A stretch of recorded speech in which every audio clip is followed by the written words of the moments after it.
today's show, Test Drive Unlimited 2, Need for Speed, Hot Pursuit, Turtle Beach, and Playseat Simrig.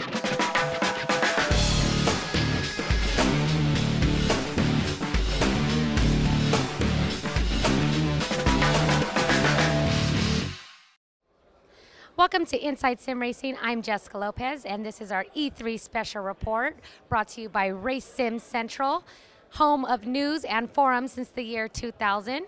And we're doing 4 E3 specials. The first 2 you've already seen, which were Gran Turismo and F1 2010. And this is our 3rd E3 special report. In this report, we cover a variety of things, starting with Atari's Test Drive Unlimited 2. Didn't get any footage because unfortunately they would not let us record, but like I said, we got to sit down with the developers, ask a few questions. So here you have it, Test Drive Unlimited 2 by Atari and Eden Games. Okay, we're here at the Atari booth checking out Test Drive Unlimited 2, and I'm with Vince from Atari. Why don't you go ahead and introduce yourself? Sure, my name's Vince Farquharson. I'm executive producer for Atari, working on Test Drive Unlimited 2. Okay, and this is the sequel to Test Drive Unlimited, and why don't you tell us a little bit about the differences in part 2? Okay, sure. Well, just to kind of touch on the similarities first and then tell you what we've kind of done to expand upon those. So, you know, the first game was all about kind of big open world environments, about beautiful cars, about the ability to buy these cars and enjoy the whole lifestyle, and go online and enjoy this with your friends.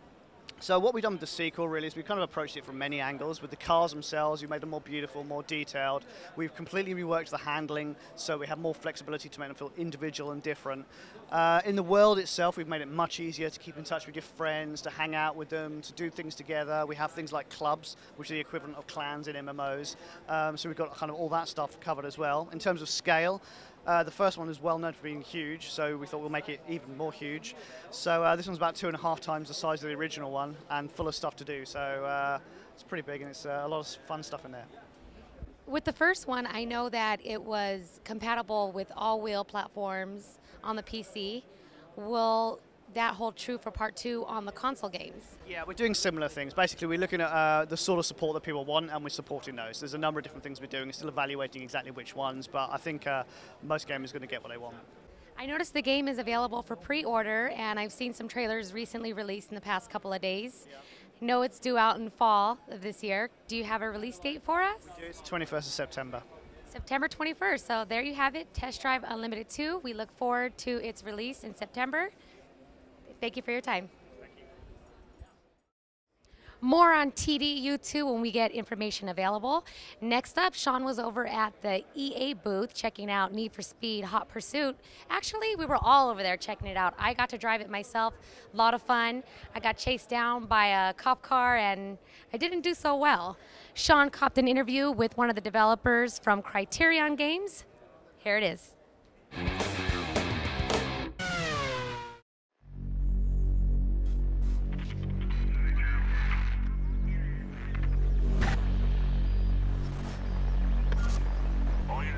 For details on a possible code 6.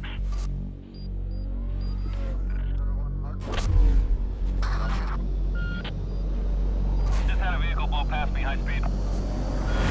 34 May 9314.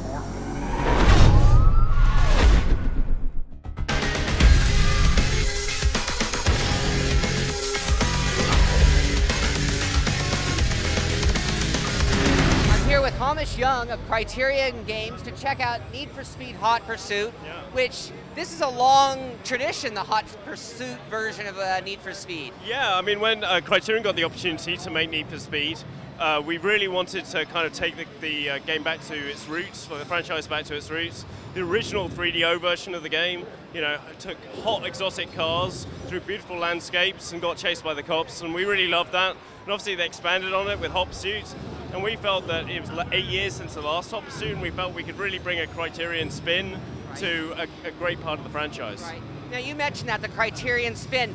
I mean, EA has used a lot of companies to do different versions of Need for Speed. Sure.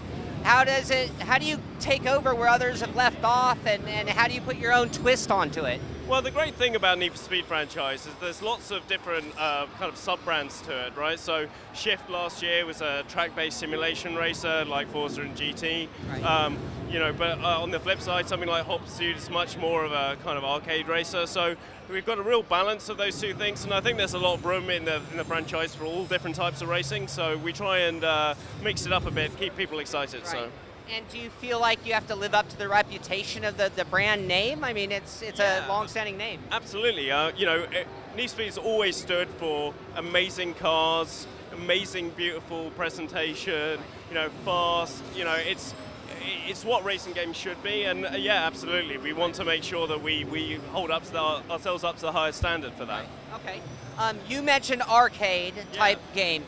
Need for Speed also has sort of gone back and forth in terms of sim and game. Yeah. Where do you feel this really stands in that line? So this is definitely more the arcade end of the spectrum. Like the original Hot Pursuit, you know, it had a more arcade sensibility. But we've actually got some really cool cars in the game, and we've really tried to make sure that we give people like an essence of the car.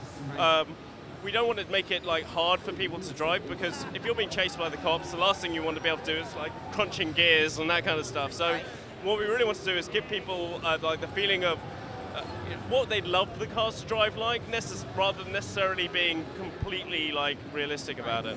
Now, does each car handle differently, or would you know you're in one than another? Yeah, I mean, the cars do handle differently, and actually we've taken a lot of real-life data and put it underneath the setup, so the cars accelerate the right speeds, they've got the right weight, the grip of the tires, like we've got a pretty good model underneath there for doing tie grips. Right. So yeah, we've got a lot of kind of basic sim stuff underneath there, but also we layer on top like ability to cool drifts and that kind of stuff. Okay, so excellent. I noticed that people on this side of the room are actually driving the cars.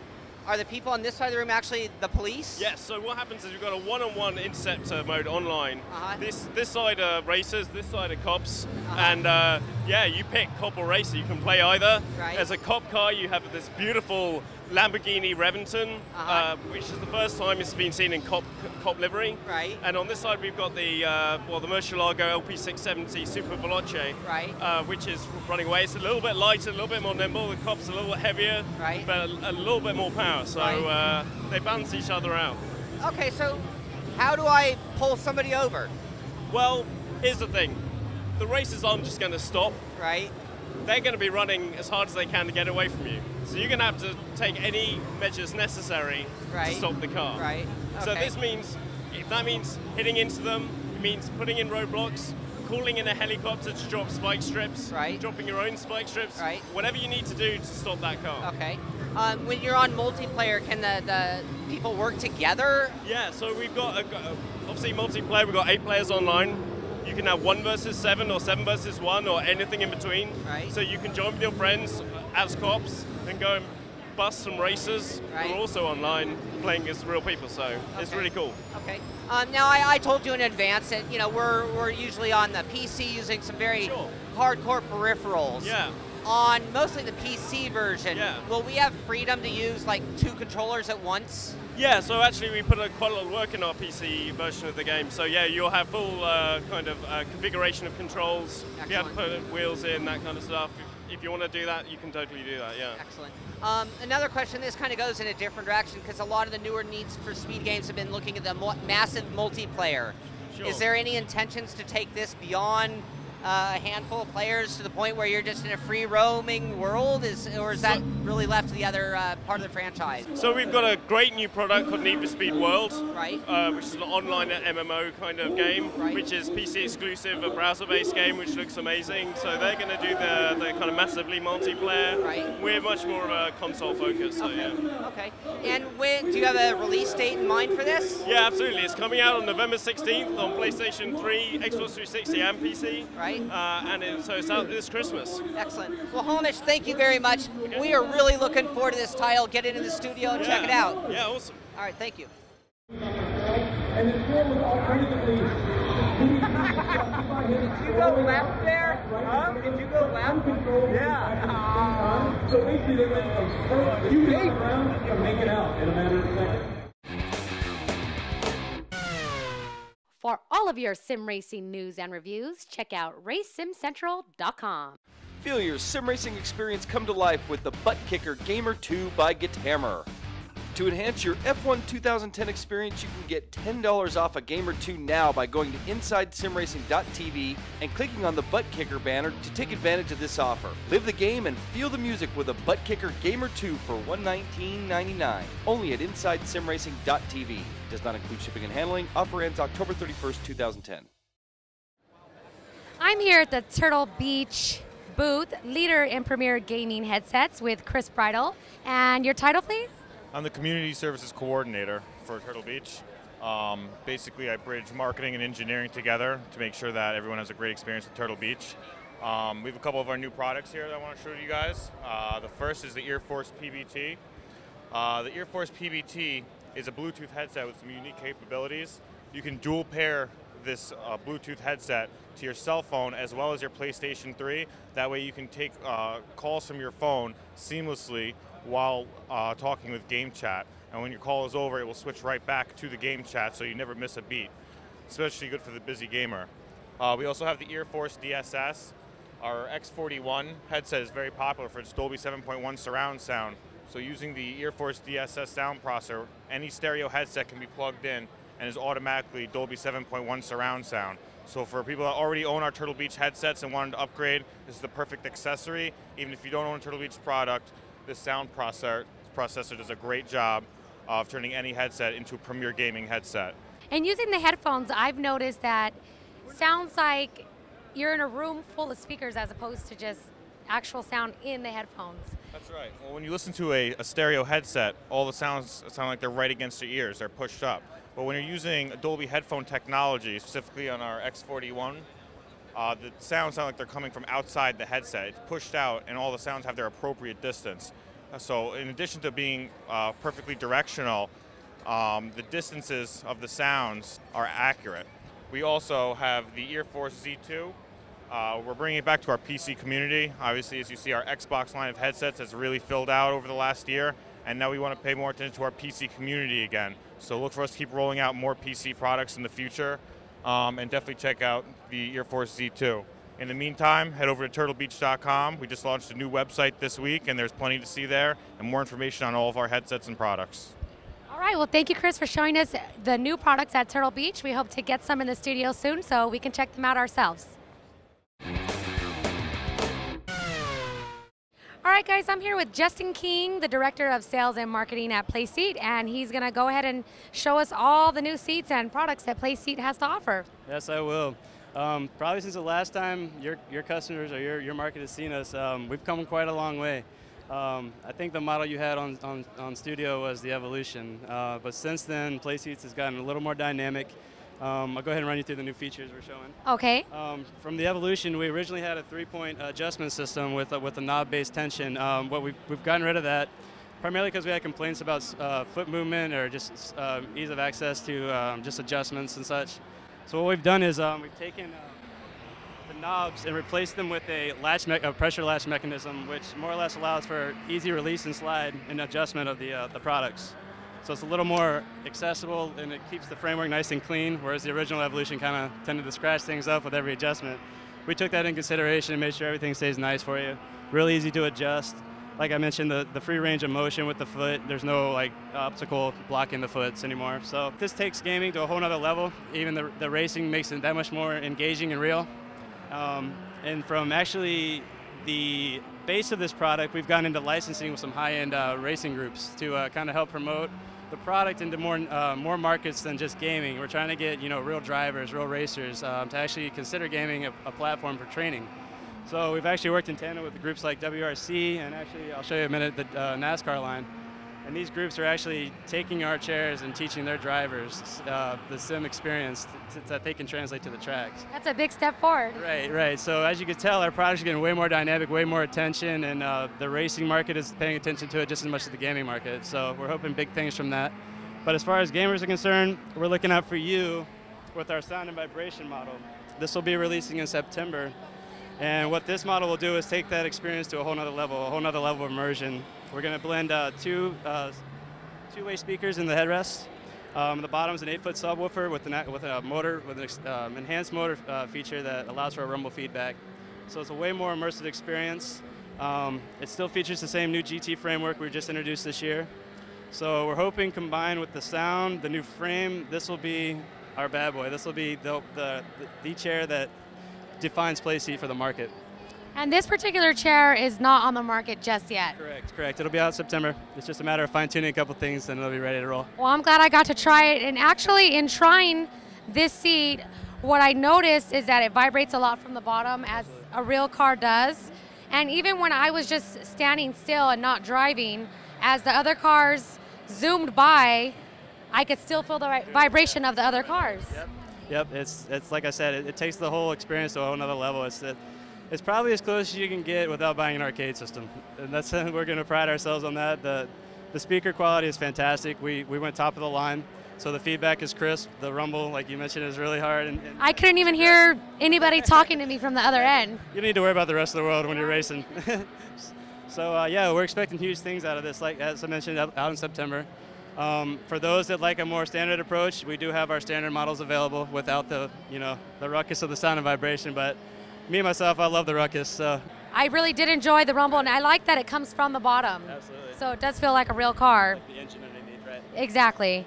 Let's check out the NASCAR version of the Playseat, which is endorsed by a driver. A couple of drivers. We've actually teamed up with Joe Gibbs Racing, so we'll have Joey Logano, Denny Hamlin, and Kyle Busch as our featured drivers. And what we've done is we've taken their licensing, a full range of NASCAR, all their premier sponsors, and put them on these badass GT. It is badass. So. I think so. So it'll feature all the same new framework that the SV does, but what this will do is allow you to pretend like you're your favorite driver, I guess, or if not, show your ultimate fandom for one of Joe Gibbs' premier drivers. This particular model is Joey Logano.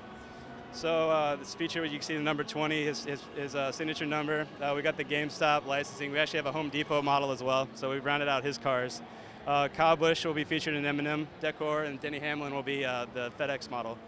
So we hope that what this seat will do will draw that NASCAR market more into gaming, because it's kind of been, it's a blurred line between real racing and sim racing. So we're hoping to kind of bridge that even more by bringing this market over with us, and then trying to bring the NASCAR experience home as best we can. And it has been, I've been noticing more than ever that a lot of drivers have been using, or I'm hearing about them using sim racing more and more. Yep.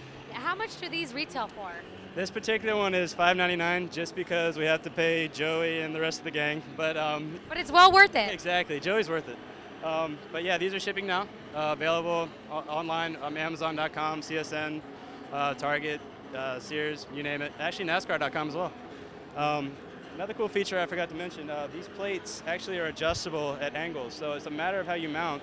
You can adjust the angle in which you want your wheel to kind of set in front of you. So the plates are fully adjustable, and so it accommodates basically all ranges of sizes of drivers and different styles, however you want to set it up. So it's kind of for the Playseat we were checking out with the sound and vibration, do you have a price point for those just yet? We're hoping $5.99 to $6.99, right in that range. But yeah, it shouldn't be any more than that. we're promised. All right, well, Justin, I'd like to thank you for showing us the Playseats, and we can't wait to get one in the studio. Oh, for sure, I'll get it on the way. That wraps up our third installment of our E3 special reports. Stay tuned in about a week, as we will be releasing our fourth and final E3 special. This show is sponsored by RaceSimCentral.com, home of your sim racing news and forums since the year 2000. Thank you guys for watching. Hope you enjoyed. I'm Jessica. Checker flag is out, and so are we.